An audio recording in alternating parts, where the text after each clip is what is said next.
Yes ma'am. तो हम क्या सुनेंगे आज? कहानी। किसकी कहानी? कि बिना विचारे जो करे वो पछताए। मतलब कि हमें जो भी कार्य करें वो कैसे करना चाहिए? सोच समझ कर करना चाहिए। तो क्या होगा? हमें पीछे पछतावा होगा। तो बिना विचारे जो करे पछताए। तो कहानी है, एक समय की बात है, राजा विक्रमसेन अपनी शासन चलाते थे। सेना के साथ क्या चलाते थे? अपना शासन चलाते थे। वह बहुत ही दयालु प्रवृत्ति के थे। कैसे थे वो? दयालु प्रवृत्ति के। दयालु प्रवृत्ति के मतलब वो सभी का क्या करते थे? सभी की मदद करते थे, सभी के साथ अच्छा व्यवहार रखते थे। हालांकि किसी भी कार्य को वो बिना विचारे नहीं करते थे।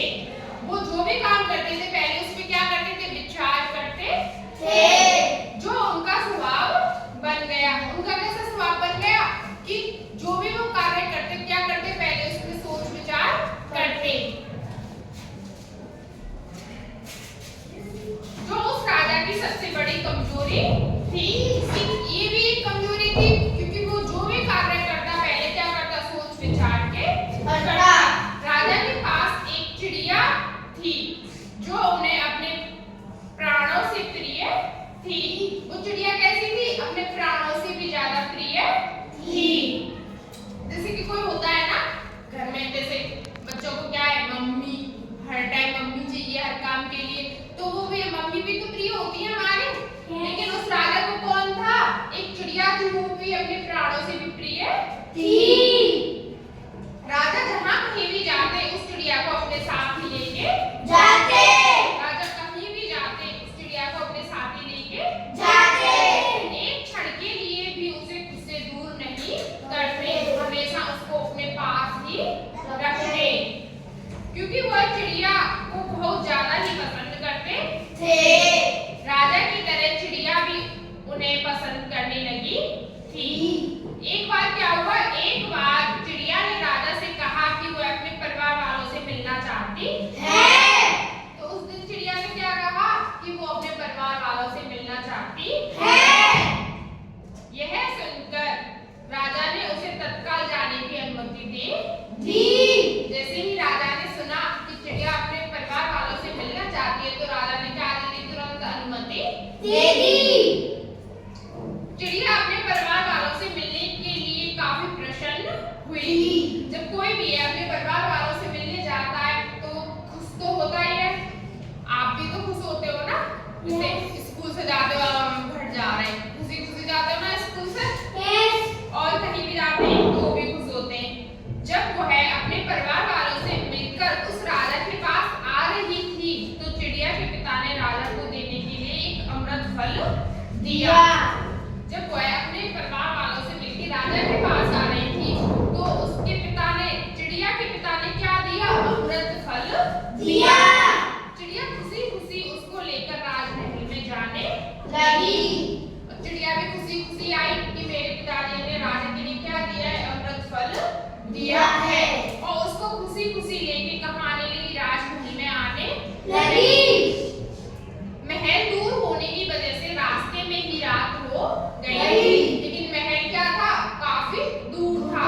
तो रास्ते में क्या होने लगी? रात होने लगी। चिड़िया ने सोचा कि एक रात पेड़ पर ही बिताकर सुबह जल्दी महल की तरफ बढ़ जाएंगे।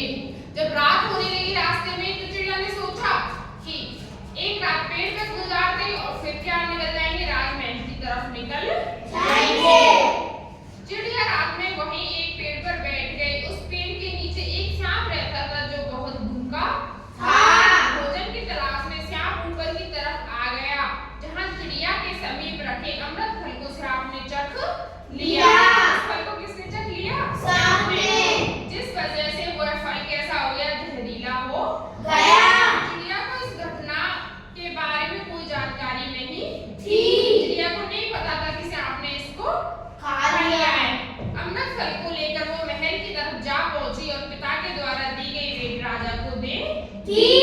राजा वह देख के काफी प्रसन्न हुआ और उसे खाने लगा। लेकिन मंत्री ने राजा से कहा कि पहले इसका परीक्षण करवाया जाए। राजा के मंत्री ने कहा कि पहले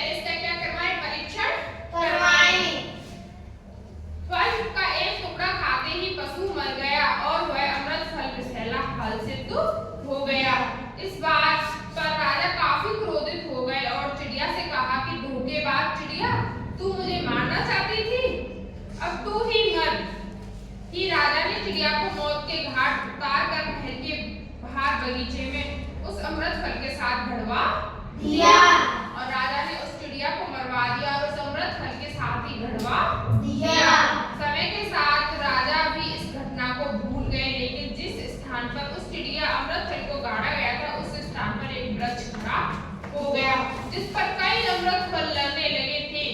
मंत्री ने राजा से कहा कि ये फल विषैले होंगे, अंत इसके पास किसी को न जाने की आज्ञा दी जाए।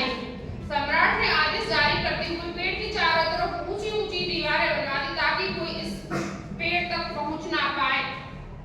उस राज्य में एक बूढ़ा और बुढ़िया रहते थे।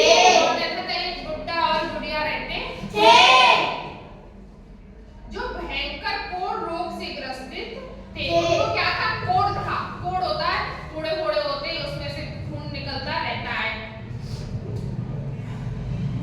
बूढ़े ने कहा कि महल की उन विषैली फलों को क्यों नहीं तोड़ लाते ताकि हम इन कष्टों से आजाद हो जाएं। तो उन बूढ़ों ने कहा कि उस महल के विषैले फल को ले आए जिससे कि हम कष्टों से मुक्त हो जाएं, हम भी मर जाएं वो जहरीले फल खा के।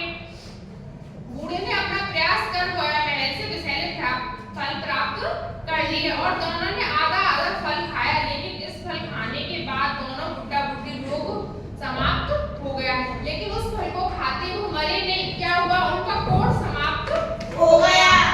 उन्होंने सारा वृत्तांत राजा को सुनाया और वो सारी बातें राजा को सुनाई। राजा उनकी बातों को सुनते ही अपने लिए पछतावा करने लगा। वो भी समझ गए कि फल अमृत फल था। उस समय राजा ने एक निश्चय किया कि भविष्य में कभी भी कोई काम बिना सोचे समझे नहीं करेंगे। चिड़िया की याद में महल में बाहर एक भव्य मंदिर का निर्माण कर सदा सदा के लिए उस चिड़िया को अमर कर दिया। इसीलिए